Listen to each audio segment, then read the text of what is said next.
We can talk, Stephen, during this intro. All right.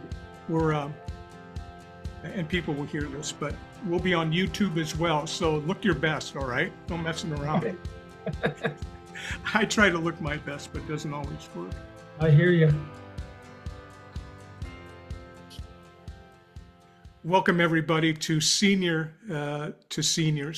my podcast intended and designed to talk to seniors about issues that they face, issues that are important to them. And I too am a senior, and so I can identify with a lot of the issues, problems, and topics that seniors like myself are interested in. Today, I'm profoundly humbled. I'm moved, honored, I'm inspired to bring to you someone that I really never thought that I would be able to reach to bring to you. And his name is Stephen Panus. Stephen has quite a story, and he's written a book that's called Walk On. And I ask all of you, just consider this read. I promise you that if you pick this book up, I don't remember how much it was, $18 or something. If you pick this book up, it has the ability to change the way you think, change the way you live, maybe change the way you love, and maybe change the way that you give up gratitudes to others and make gratitude a big part of your life. Stephen, I know when I'm introduced, when I speak at events, I often get a little bit red-faced when people do an introduction on me because it doesn't seem like sometimes it's really me. But I'm going to read an introduction so people have an idea just who you are, and then we'll go from there. Stephen Panus is more than just an author, inspirational speaker, and mentor. He's a transformational coach who understands the unique pressures and challenges faced by students and athletes. With years of experience in the highest level of sports and personal development, Stephen combines expert knowledge of leadership development and student athletic performance with a deep commitment to building character, resilience, and leadership in every young person he works with. Stephen's approach is rooted in a simple yet powerful belief: true success is built from within. By focusing on the development of both the student athlete and the individual who is motivated to fulfill their inner potential, he ensures that each person he mentors not only excels in their pursuit, but also thrives as a leader, as a teammate, a friend, a colleague, and a person of character. Stephen isn't just about winning games or acing tests. That's not what he's really about. He talks about winning in life. Further, Stephen Panus is a father, sports marketing executive, and author whose story reminds us that even in loss, we can choose to walk on and create a legacy of love. After losing his son, Jake, Stephen transformed his grief into purpose, choosing to honor Jake's legacy through scholarships and acts of kindness that inspire others to lead with compassion and determination. Stephen, thank you so much for being here and welcome. Thanks for having me on, Jim. I appreciate it. I'm so happy to have you here. You know, I saw your interview on ESPN, and I think you were on the campus of South Carolina University. I think that's where you were, and you were talking about Jake and about your scholarships. And before we dive in, I don't know where it's the most appropriate to talk about this, but we're just having a conversation. So talk about Jake's inspiration for the scholarships that you are now working on and helping people with. Yeah, so my son Jake was 16 years old when he was killed. He was a remarkable soul who lived his life lifting up others and spreading joy everywhere he went. And it was just very intuitive for him. It was the way he lived, and we marveled at it.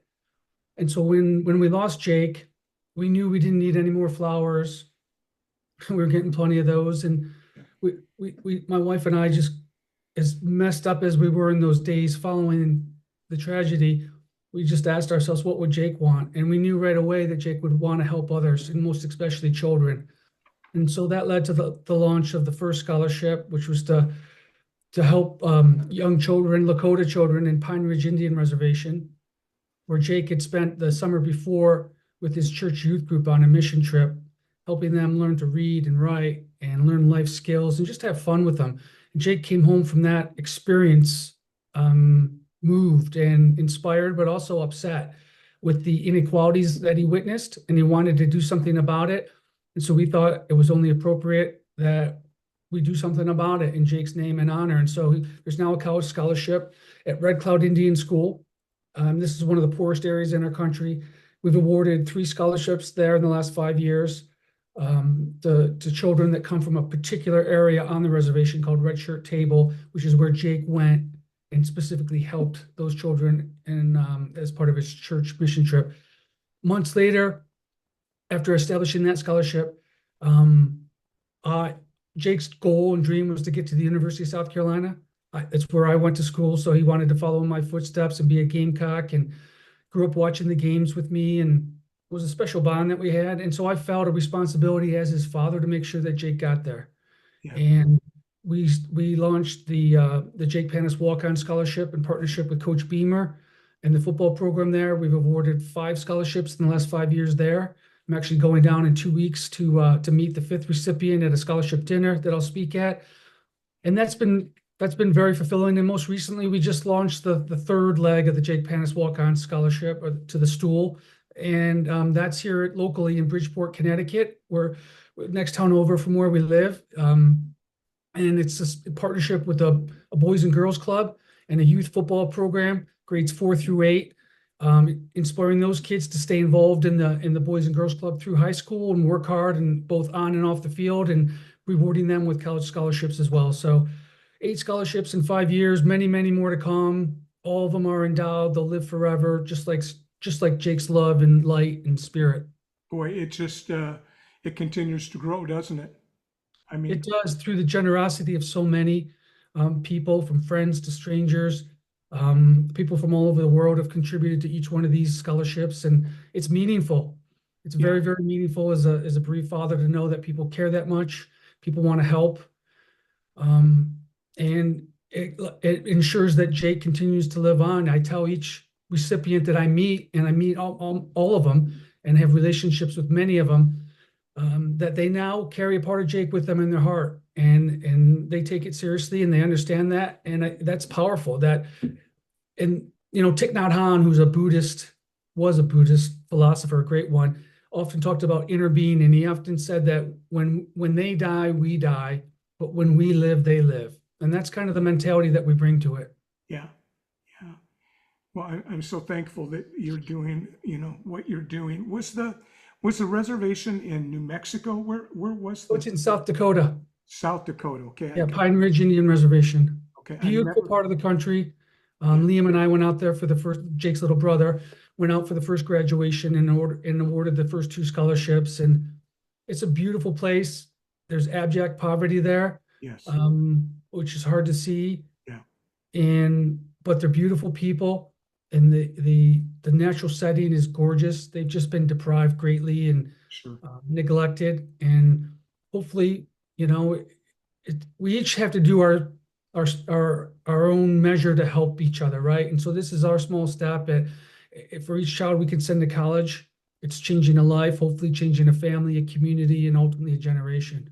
When I when my family and I moved from Oregon to Texas, where I am now, uh, I made the drive, 4 times. I've got 3 kids, but made the drive 4 times, and did one with each of my kids. I promised them that I would accompany them on their drive from Oregon to Texas, because you're dealing with so many emotions when you're moving from your home to a Sure. new home.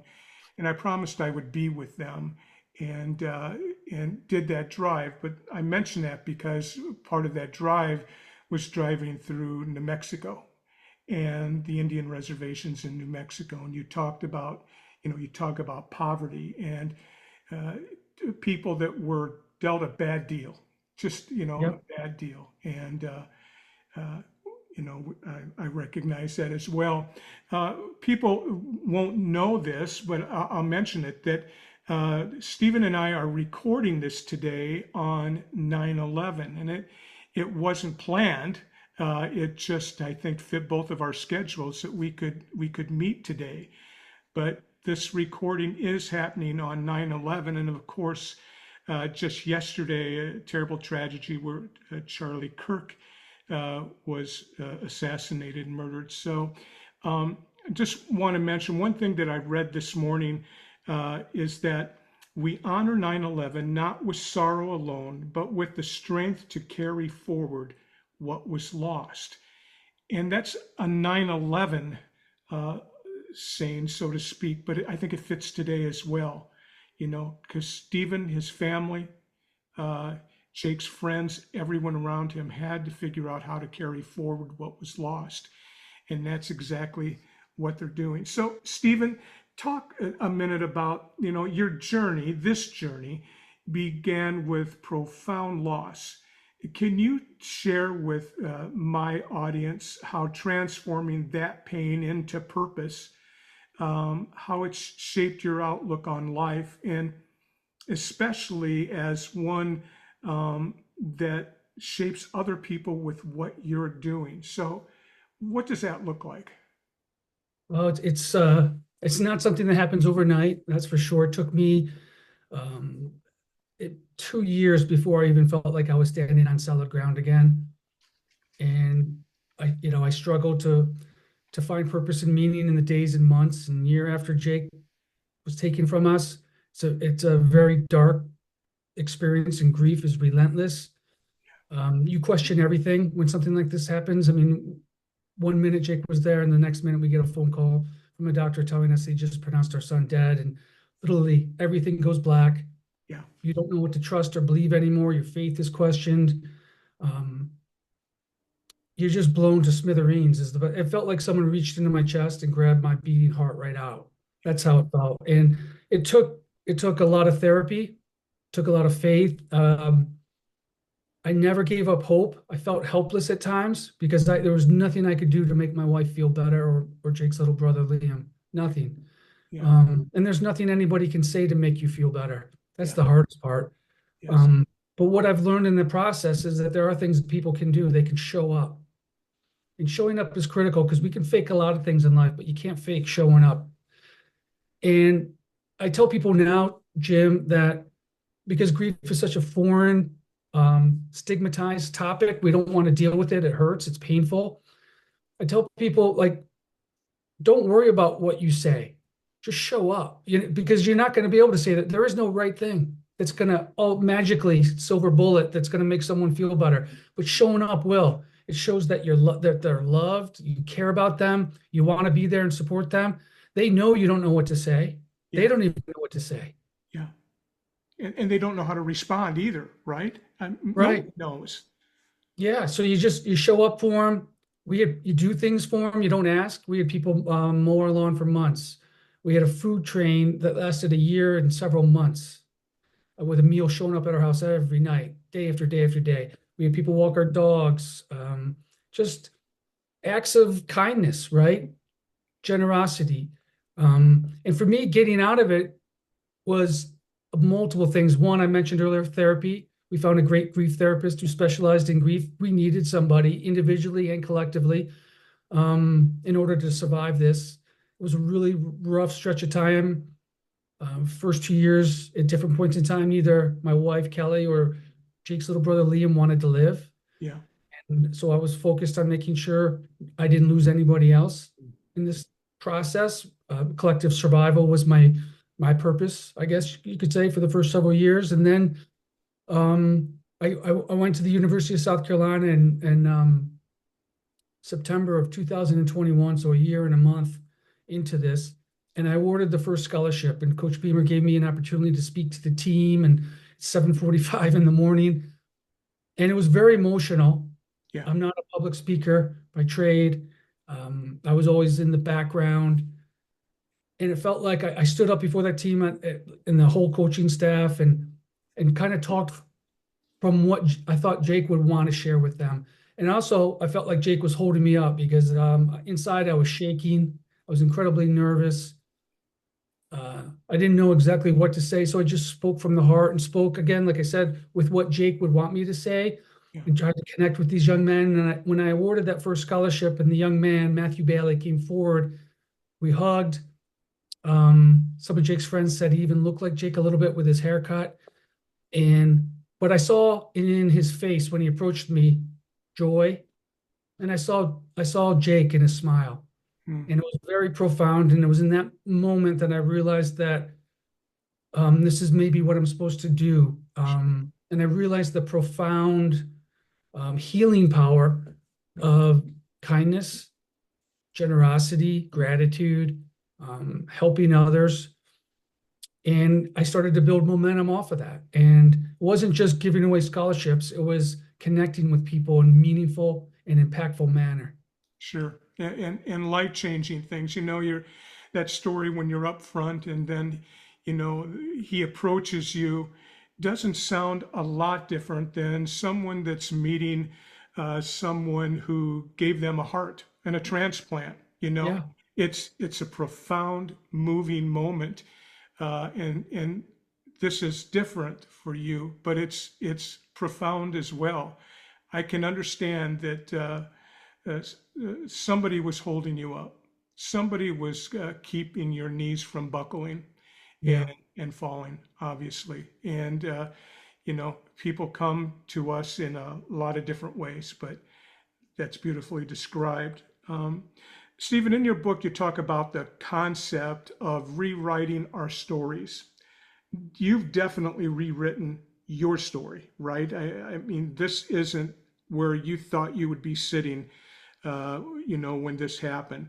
And for seniors that I work with, many of them are also rewriting their stories or in a place where they're trying to rewrite a story. They don't know where to go. They come out of a professional life sometimes Yep. where they've known exactly what to do or have been told what to do every moment of the day. And now they're walking into a situation where they literally um, are challenged to rewrite their life or to look forward to, what they can do to try to embrace this whole idea of their life. How do you suggest that people rewrite their stories and embrace the idea of rewriting their own narratives? Yeah. First off, honor that you are the author of your story. Nobody else is. So you choose. And I think it calls for reflection and looking inward. We often look outward for all the answers. Um, and the what I've learned through my own process is that the answers are within, and you do have to search, you have to reflect. Um, but all the answers are right in here, and they're right in our heart. And Yes. it starts with maybe start with volunteering, giving back. It starts with doing unto others as if you were the others. Simple acts of kindness and generosity, and start small. And I think when you volunteer and you give back to others, you realize how connected we all are. The differences, whether they're perceived or projected by the media, they fade away. At the end of the day, we're all here to love each other and to lift each other up. So if you start with that, I think that's a good first step. I think if you've come from obviously a professional life, network, right? It's no different than what you did before. Network, and you may find a new opportunity as a consultant, or maybe you'll find a different job that you never even thought would cross your path. So it's continuing to put yourself out there, showing up for others, and showing up for yourself. Yeah. Something you mentioned is looking inward. One of my favorite live-bys, I guess, is something that I learned from John Gordon. Yeah. I'm sure you're familiar with, and I use this, and I've taught this, and I try to live by his suggestion to when you are looking at issues with problems with your life, to look in, secondly, to look out, and then thirdly, to look up. And Hmm. so I try to live by look in, look out, and look up. And I think John's suggestion and yours as well of looking in has a lot of meaning to it. Uh, Yeah, I always say humanity is about being more, not having more. Because unfortunately, we're a society that is very fueled by money and power and greed. yeah, I think people can get caught up in those, and sometimes it consumes too much of them, and they realize when it's it's too late yeah, that the things that really mattered they missed, chasing the wrong thing. yeah, They thought they had the ladder that they were climbing set up against the right house, and when they got to the top, they realized, boy, this was leaning against the wrong building the whole time. yeah. The stuff doesn't matter. It doesn't. Yeah. Um, so many of the people that I'm familiar with, seniors, I live in a senior community, Stephen. It's a Dell Web community in McKinney, Yep. Texas. And so I'm surrounded by choice with other seniors. And part of what is provided and what drew my wife and I here was the ability to be with other seniors and to start living our life in a different way. But I find so many seniors around me seem to be lonely. Um, and they're really, I don't see how they can be in a community like this where, there's an amenity center and there's functions and there's cards and there's pickleball. I mean, there's no reason. But I realize that a lot of people that come here have lost a spouse, and so they're dealing with grief. Yeah. And none of us that I know of have been trained in grief. We may seek help, for instance, like you did once you faced grief and getting help for it. So grief can feel totally isolating, of course, and you've probably gone that. So what insights do you have for seniors that are going through grief? Because it never stops. You learn maybe to live with it as best as you can, but it never stops. So what suggestion would you have for those dealing with grief? It's a great question because grief is, as we kind of alluded to, comes in many forms. It's not just losing a loved one. It could be losing a job, a relationship could fail, your house could be burned down or destroyed by a hurricane. It could be diagnosed with a fatal medical condition. It could have a family member struggling with addiction. And as we talked about, recording this on 9/11 and the day after the assassination of Charlie Kirk, there's a lot of national grieving going on today. Um, and I think what I always say is that grief is a personal journey, first and foremost. So everyone has to find their own pathway through it. But you need to talk to others and put it out there. We feel alone in our circumstances, no doubt about it. But the reality is you're not alone.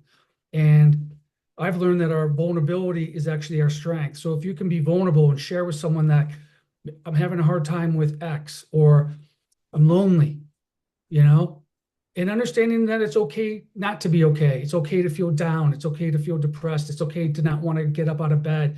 It's okay not to want to leave your house for a couple of days. It's just not okay to stay in that for an extended period of time. Those moments and those feelings are real, and you can honor them and have them, but you do have to reach out to others. And when you reach out to others, you realize, wow, they understand, they relate, they can hold space for you, and they can help you. And that's why we're here. We're here to help one another.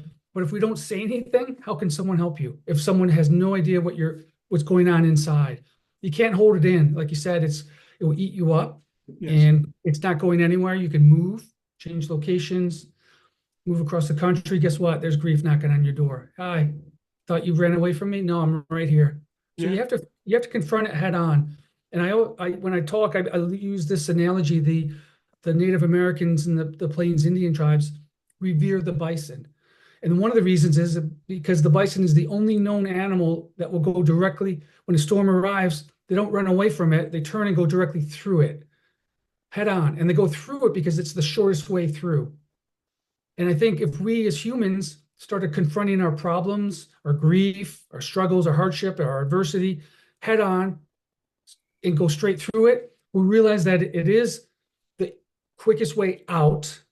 You're never going to be fully out, and you're going to have to carry grief with you. What I live with is a life sentence. You know, Yeah. I think about my son 10,000 times a day, Yeah. and I'll carry it until the day I die. But it doesn't have to define how I live, and it doesn't. I refuse to allow it. I tried to make, and I turned my adversity into my teacher. Yeah. And I learned I read a lot of books and a lot of quotes, and one from Aldous Huxley that helped me turn around, and I read it just prior to giving that first talk in South Carolina, is experience isn't what happens to a man, it is what a man does with what happens to him. You have a choice. And Viktor Frankl said it as well, right? You don't control what happens to you in life, but you control what you do and feel about what happens to you. Yeah. So when this happened, when you learned of Jake's death, um, who did you turn to? Who, what was your first?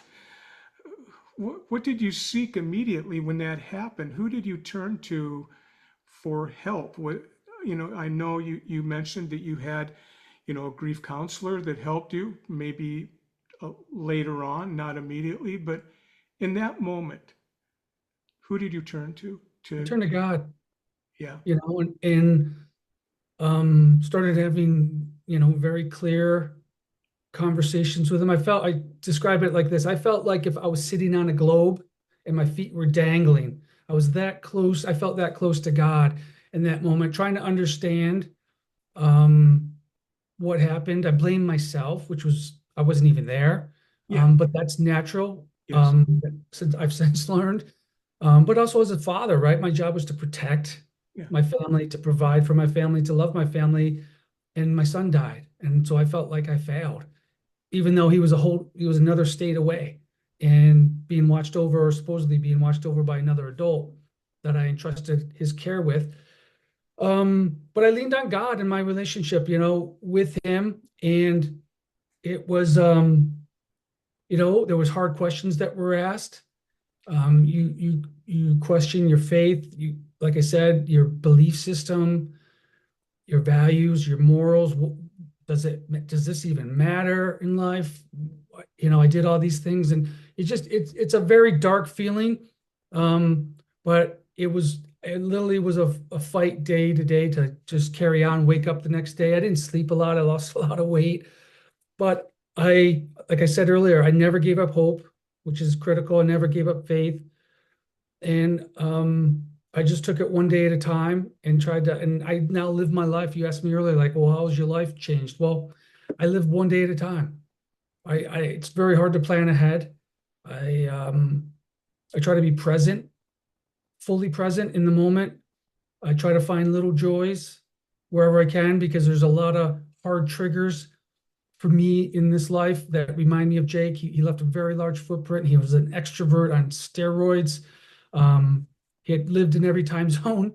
So he had friends all over the country. He left a big footprint where we live now. So wherever I go, whether it's near the high school, near an opposing school, grocery store, anywhere I go in town, Jake's been there. I can see his footprints. I can recall memories. Um, so yeah, again, everyone has to traverse this pathway in their own way, in their own timing.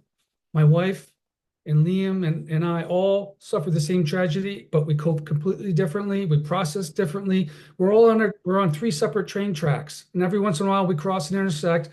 The key is we support one another. So when one's down, hopefully the other can be a little bit up, or at least help them get back up. But it's a challenge. There's no doubt about it. yeah. So, for somebody that goes through something like this, was there one person that you turned to? Of course, God, but someone alive on earth that you turned to? Was there a pastor, a priest? Was there one person? And of course, you mentioned your wife, and your other son. They're facing their own grief in their own way. But was there one person that stood out for My you? therapist, Mitch Okay. Davidowitz. He was fantastic. He's done nothing but grief for 40 years. Um, I don't think we'd all be still here if we didn't have him in our corner. Yeah. His capacity to hold space, to listen, and to counsel was Uh-huh. huge. And, I'm still in touch with him. Become a great friend. We don't see him nearly as frequently as we once did. We were seeing him 3 times a week for the first few years. Sure. But he was phenomenal. And, my wife as well. But again, we were, as our therapist said, we were two people that we had to look at each other as like burn victims. We were completely burned. And he said, picture yourself burned and bent over, throwing up into the toilet. And you need to look at each other like that. And you need to, he coined this great phrase, vigilant mercy. He said, Yeah. you need to have vigilant mercy for each other and for everybody else on the planet. Because people are going to say wrong things or hurtful things. They likely don't mean it because they don't know what to say, but they'll say things that hurt and that will trigger you in a non-positive way. And you just got to have vigilant mercy for them. So yeah, it takes a village. There was a lot of people. Ultimately, it was almost like every person that I came into contact with was brought across my path for a reason in the days and weeks and months and years following Jake's loss. Yeah. I've made a lot of new friends, strengthened past relationships. I've lost some friends because some people aren't comfortable being around grief. And that's fine. It is what it is. Yeah. But I'm trying to demystify it a little bit. And the reality is, like I said, we're all dealing with grief in some way, shape, or manner. And we can't run from it. You can't hide it, can't sweep it under the rug. You have to deal with it. Yeah. And you have to deal with it in a healthy way. You're right. As men, we're taught not to emote. We're not taught not to cry. My dad, used to yell at me all the time, get back, get knocked down, get back up again. Sure. Get back into the game. Yeah. And this isn't something that you just get back into the game on. It took me a while to get back into the game. But I did. And everyone is capable. That's the biggest thing. Everyone is capable of getting back up, standing back up, putting one foot in front of the other, and finding a way to walk on. And they just have to find their own pathway for that. Sure. Be easy on themselves, practice self-care, establish healthy boundaries. Don't say yes to everything. Know what you're capable of doing. My capacity now as compared to my capacity before Jake died is completely different. Um, I just don't have the same social battery I once did. So I have to be mindful of that and plan my day accordingly because it's just not going to have the energy. I'll fizzle out. So, what's it like for you, Stephen? Um, you, seeing how upfront in your face, how you are literally changing people's lives. And I know you've been told by people that, excuse me, your book has moved me. It's changed my life. And people that you speak to, what is that like for you when you realize that what you're doing is so right, is such the right thing that you actually have made a difference? Maybe previously to this, you made a difference in your job and in a different way. Hmm. I mean, this is real stuff. This is impactful where you're changing people and you're making a difference. It's a huge responsibility, I would guess. And it's a huge challenge to be able to have a heart big enough to be able to give to people. What's it like when you hear from people that you've made a difference in their life? It's incredibly meaningful. It's probably the the best feeling I've had. It's what gives me joy again in life. Because ultimately the message that I got from God when seeking answers for like why did this happen and why us, um, and bigger questions about life was real simple. It was like, this is why you're here, Stephen. You're here to love and you're here to lift up other people. So go find where you can make a difference and do it because that's all that matters. Everything else is BS. It is. And we need more people doing it. I think we all recognize and honor it. People again, I'd probably make excuses. I don't have time with this and my job and then my interests and my hobby or whatever, but it's really why we're here. Like we should be able to, as a society, agree to disagree without any violence. Yeah. We should, there are differences, then that's fine. Um, but we have to respect each other and understand that we are literally here for those two simple reasons and nothing more. And that's what matters most. That's what you're going to be judged upon. You're not judged upon. Like I always joke, when you get to the pearly gates, do you really think St. Peter's going to say, "Hey, man, how was that corner office? Did you love that corner office? That huge with the TV mounted on the wall? Did you like your second home in the Keys? Because that's what it was all about." No, he's going to say, "Who did you lift up? Yeah. How many people did you help along the way?" Yeah. So it's choose how you want to live. And I always say, like, my book Walk On is about, if you finish reading it, you should be asking yourself, what am I going to reprioritize about my life so that my life matters and the work that I do matters. Right. And it's going to matter because I'm helping people in some capacity. There's a million ways to help another human being. We Yeah. just need to start doing it. Yeah.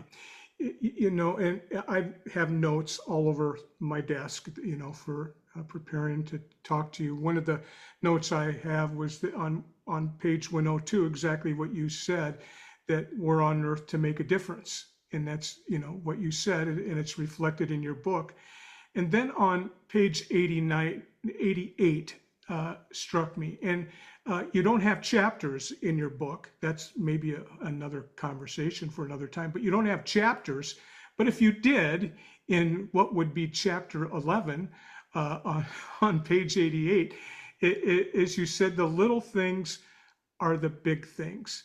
You talked about, your journey across country with Jake and sharing in those little things. And it's, I have a bit of that as well. And I mentioned to you, I accompanied my kids across country, and it was a book that I wrote in 2019 called The Challenge. I talked about it's the tiny moments. Just a different words than what Sure. you use. This whole thing is about tiny moments, and my journey with my kids and with my wife, who I love dearly. It's not about anything spectacular. It's about all the tiny moments. The little things are the big things, and I think we all could do better by learning that. No And doubt. yeah, And that's sure. about slowing down, right? So that you can actually see them, experience them, and be present for them versus running past it just because it seems like just another Tuesday.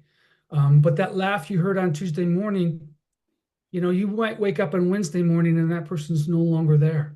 And you're Yeah, never going to hear that laugh again, or you're never going to feel that embrace, that bear hug.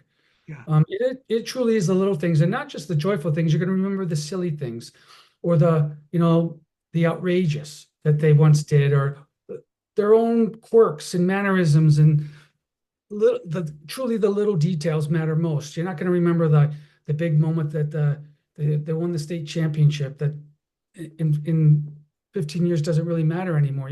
What you want to remember is what they smelled like, what their laugh was like, how they made you feel. yeah, exactly.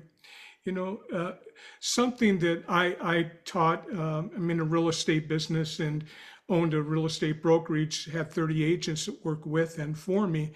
But one of the things that I try to teach them is to practice something I practice, and that was each day to write down affirmations. It's a big part of, our corporate, of Yep. exit corporate, writing down affirmations.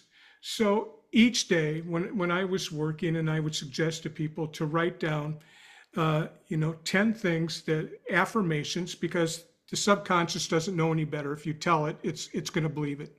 It Yeah. doesn't reason. Whatever you put in it, it believes. Affirmations, number one. Number two, gratitudes, to write down 10 things that you're grateful for. And then, third of all, 10 things or 10 intentions that you have, maybe for that day. And if you do this weekly, I did it daily, but if you do it weekly, it's not hard. to write affirmations, to write gratitudes, to write those intentions. And you talk in your book, I just want to read a paragraph, if I may, Stephen, uh, Sure. that affected me or that meant something to me. You said, I have found that making time to mindfully keep a gratitude list is incredibly beneficial. Try it.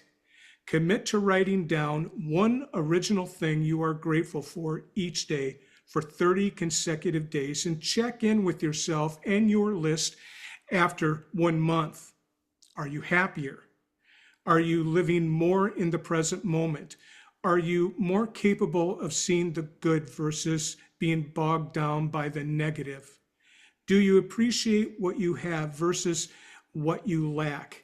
Did it lead you connect to others and strengthen relationships? And then he said, singer-songwriter and activist Willie Nelson admitted, when I started counting my blessings, my whole life turned around. And so I'm guessing you do this yourself, Stephen, I that, do. I do. I believe that the quality of our mindset architects the quality of our life. yeah, So it's the power of positive thinking. It's actually the genesis of my book. I mean, I wrote my boys' messages on post-it sticky notes that were quotes and truisms from an array of personalities, known and unknown, coaches, theologians, yeah, political activists, you name it, everything in between. And the goal was I wanted to make sure that my boys understood the key values and traits and characteristics that were vital to being successful in life. And successful, I just mean by being a good person. And sometimes they have to hear it from different voices than just yours. So often it was other people's quotes from others. As I said, I would include my own thoughts from time to time, but it became a tradition. It started when Jake was 5, and it continued when Liam followed 5 years later. And it was that simple. I wanted to put wisdom and inspiration into their developing heart, mind, and souls. And when Jake died, I looked back at those and I again questioned the veracity of them and wondered, did everything I model is true? Is it really true? And that's kind of how the book became a book. Is I needed to go back and really reflect on these, and is there truth in them? And if so, where is it? And where is it most especially when you're confronted with the worst thing that could happen to you as a human being?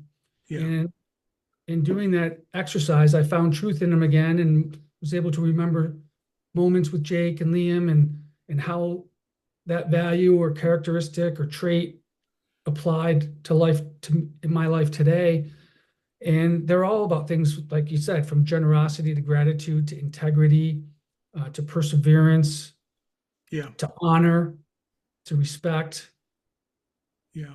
You know, in your book, you talk about one particular moment that I'd like you to reflect on, if you would. And it was a moment, I don't remember, I want to say Memphis, but I could be wrong, where you were in a motel room and you were basically told that you needed to write something, that there was something coming that was going to happen in your life that you didn't know what it was.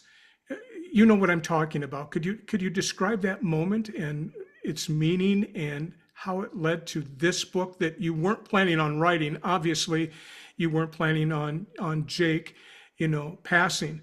But Yeah, talk about. Do you know what I'm speaking of? yeah, yeah. I was actually here in Fairfield, Connecticut. We just moved here from Las Vegas, um, and I was in the process. I wanted to write a book, a novel, and I had the first half of the story written. And I woke up in the middle of the night, and it was as if a voice had been right in my ear telling me the whole second half of the book. And I wrote it down, and I was like, "Wow, this is amazing." Uh-huh. And it turned out that the story was about grief. Yeah. And this was 10 years before I lost Jake, 9 years. And it was almost as if the universe, let's just Yeah. say, was preparing me for what was going to be coming up in my life. And I can't recall if I even write about this in the book, but when I was 8 years old, I was told that a voice again, that in my early 50s, something bad was going to happen. And so I lived my life, Jim, thinking Waiting, that waiting for I it to wasn't happen. gonna, I was gonna live half a life basically, right? So I was I went right into work mode right out of college. I mean, everything was just like achieve, achieve, achieve, do. And and when I was 51 years old, I lost my son. So it was never about me. It was about what was it was going to happen to me, but it wasn't me directly. And that really had left a mark. And then I write this book, and 9 years later, I lose my son. And yet the practice of writing that book, which I have since rewritten, and Yeah, it's um I'm actually shopping it right now. So it's maybe it will become another book. It's a novel. Um, is a little bit eerie when you think about it, but sure. I I don't have words to explain it other than I just believe that on a soul level, somebody was preparing me for what was to come. Yeah, And maybe it softened the blow a little bit as much as that kind of blow can be softened. But yeah, ultimately, I think it was my faith and my optimism that allowed me to stand back up again one day. sure. Because when you get hit with something like that, completely out of the blue, it's such an out of body experience. Time stops, everything stops, life stops, and you're just watching people carry on with their lives. And you're just like, how can they do it? How, like you're stuck. Yeah, You're literally stuck. And until you can get out of that stuck position, you realize life does move only in one direction. As I joke when I talk, I've never seen an escalator that goes backwards. They all go forward. They go maybe different speeds, but they're only going one direction, and that's like life. So you have to get back on, and you're probably going to crawl before you walk, and when you walk, it's going to be slow before you jog, and then maybe one day you can sprint again. yeah. And maybe you'll never be able to sprint, but at least you're walking and you're moving in the right direction. Stephen, when I talk to people, and I talk to so many different people, and the one thing this podcast has given to me is something I never thought, speaking to people like you, people that have meaningful, real stories and something to speak about that's important. But I always ask my guest, there's got to be one question that I should have asked. One thing that you want people to know, the one thing you want people to take from this podcast who will hear it, and I failed to ask it. So, what is it? What is the I'm one gonna thing? I'm gonna give you a story that's probably gonna leave a lot of jaws on the floor. So, and the point I think is to show that the veil between here and there is much thinner than we all believe. When Jake was 3 years old, we moved to Las Vegas, Nevada. He started at a Montessori school, and he began telling everyone that he had a sister, and he was adamant. He had a sister, and the teachers were like, "Hey, does Jake have a sister?" And we'd be like, "No, Jake doesn't have a sister. He didn't even have a brother at that point." And the grandmothers on both sides got worried. They're like, his imagination's running a little crazy. But I asked him, and he was like, "No, I have a sister." And so I didn't doubt him. I just, Yeah, I let him say it. Well, fast forward, we moved around the country a bit, and in 2010, we ended up back in Connecticut in the East Coast, where both my wife and I are from, and where all of our family really is. And a year before Jake died, he went on that mission trip I alluded to earlier. And weeks after that mission trip, I worked in horse racing at the time, and I was at a Saratoga racetrack in upstate New York. And I was with a fellow dad from our town whose son also had gone on that trip with Jake. And the dad said, "Hey, Stephen, can I ask you something a little awkward?" And I was like, "Sure, you can ask me anything." And he said, "Hey, did you and Kelly have previous marriages and then you kind of conjoined families like the Brady Bunch?" And I laughed and I was like, "No, why do you ask?" And he said, "Well, because Jake was telling my son he's got a sister." So here he is at 15 years old. And I couldn't believe it. I went home and I told Kelly, I was like, "You're never going to believe this. Jake's still saying he's got a sister." And she couldn't believe it either. So when Jake died, it was about 6 months into it. And Kelly turned to me one day and she said, "When the time is right, Jake is going to send someone to us. I know." And I didn't question her. She asked me to reach out to our minister and let her know that if we ever, our associate minister, if she ever hears of anybody in need of a child or a child in need of a home or love, to let us know. And that was in the fall of 2022. So 2 years later, in the few months later in 2023 February, we go on a vacation to Antigua. Kelly, Liam, and I. We just wanted to get away from the cold, just go somewhere super warm and treat ourselves to a really nice vacation, something we'd really never done, and just escape and forget about our pain for 10 days or so. We had literally just landed, and we were spending the first few days on Barbuda, which is a really tiny island off the coast of Antigua, very rural, very third world-ish, beautiful country though. And we just landed and my phone buzzed, and it was a text from the associate minister. There's this young girl who is about to be placed in the foster system. She is bounced around. She's been homeless since October, so 4 or 5 months. She's couch surfed on all these different friends and classmates' couches, and she's currently with another church member's family, but she's going to go into the foster system. Are you guys interested? And I just wrote yes, and then went and talked to Kelly about it, and Kelly was excited. And so Kelly talked to the social workers over the next 10 days or whatnot. And we arrived home 10 days later thinking there's a 75% chance that sometime in the next week to 10 days, this young girl might be coming to our home. And so we had to tackle Jake's room. We had never touched his room. I'm actually sitting in his room now, and you'll understand why it's pink. Yeah. And that was really hard because everything was just like it was on August 9th. Nothing had been touched. And we transformed the room into a girl's room as much as one can do at the time. It was still blue. And then 24 hours later, we got a phone call saying we're bringing her over tonight. And we hadn't even talked to Liam about it. So Liam got home from school. We took him for a walk, and we asked him if he was okay with it. Because if he wasn't, we weren't going to do it. Sure. He didn't hesitate. He's like, yes, she needs a home. So this young woman who was 17 at the time walked into our home that night, and she had curly hair, beautiful young girl. She had a backpack and a small duffel bag that was all of her worldly possessions. And she heard we had Liam give her a tour of the house while we signed the paperwork. And she heard the social worker say goodbye to us. It's goodbye, Mr. and Mrs. Panus. So I took her up to her bedroom, and I showed her into this room, and I said, okay, all the drawers are empty. You can unpack, make yourself at home. And I turned to walk out, and she asked a great question. She said, how long am I going to be here? And I turned back around and I said, as long as you want. And so she started to slowly unpack. Kelly came up. I let them kind of be. I was in the next room. And then I heard her ask, whose room is this? And Kelly said, well, it's our late son's room. He was killed a few years ago. And she's like, what was his name? And Kelly said, Jake. And she said, Jake Panus? And Kelly said, yeah. I get emotional talking about this. Sure. And she's like, oh my God, I heard of him. And she had come from, she split time between a borough in New York City and a place 30 minutes away from here.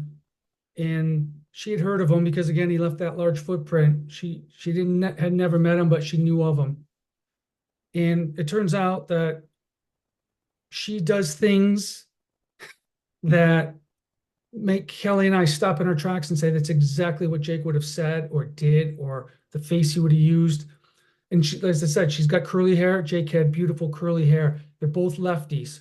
Well, a few months of April is her name, April, coming into our lives and staying with us. I was digging through some old files, and I found a picture that Jake drew when he was about 4 years old at that Montessori school. And in it, it's a family picture done with crayons. And there's a girl in the picture, and everyone's labeled mom, dad, Liam, me for himself. He's got the dogs in there. And then he's got a sister holding Liam's hand with curly hair, looks just like April. And I was just like, I had totally forgotten about that he drew this.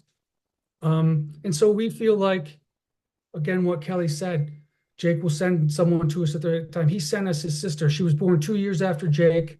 There's no question he knew he had a sister, and he knew his mom needed her because I'm not sure Kelly would have survived without her. So we saved April's life, and she saved Kelly's and ours probably. And when I say it's been seamless, like absolutely 100% seamless of her coming into this home, and all of us just, Liam's adopted, so we're very open to how families are formed. We always say it's like it can be formed in a million different ways. She's family for life. She's our daughter. We don't use the word foster. She's thriving now. She's a beautiful young woman. She's smart. She's on a full academic scholarship. She's a sophomore in college, and she's Jake's sister. Yeah, that's a beautiful story and almost unbelievable, huh? I mean, Yeah, if I sent that script to Hollywood, they'd never buy it, but it's true. And well, there's no doubt in my mind. as we've been talking and about how things happen, and you're a believer as I am, and I believe the book has been written for all of us. Our paths have been written, and I guess we can make choices of how we want to take that story, but boy, your story is one that's a beautiful story made from something that was a complete disaster and a terrible event. Stephen, I'm so happy you're here, and you're going to continue making a difference in a lot of people's lives. And again, for those that are watching, if you didn't catch it the first time, it's pretty simple. You've got a simple title that's not difficult to remember. Walk On is the name of the book. It's available anywhere on Amazon. How can people get a hold of you if they choose to do that, Stephen? Yeah, so thanks, Jim. I have a website, Stephen with a PH, Panus, PANUS.com. There's contact information there, and there's information about the scholarships. Proceeds from the book directly support the scholarships. So I'm not profiting from that book. Yeah. Trying to help others, Yes. and we'll continue to help as many kids as we can, because that's what Jake would want. But yeah, all the information's at my website, and the book's available via Amazon and Okay. Barnes and Noble, Books a Million, Target, all online. And, So and I'm guessing your organization is a 501c3. Is it a charitable organization? Is that how it's formed? The scholarships are all in partnerships with 501c3, so universities. So people, if they wish to donate to that, of course, They get tax write-offs. Yep. They're all going to the entities. Yep. Sure. And I know there's some people that's important to. So I 100%, wouldn't want anybody yeah. not to No, contribute. this isn't going to fund anyone's salary or this, or some trip or anything like that. This is going to directly help children rise up, Yeah. get a lift that they need. Yeah. Well, this has been a fabulous conversation, and one I won't soon forget. And I'm sure those that watch and listen to this won't either. Stephen Panus, thank you so much for being here on Senior to Seniors, and I hope for having me, Jim. I hope I have the chance to meet you. Yeah, I look forward to meeting you in person today. Thanks for having me on and for such a nice conversation. Thanks again.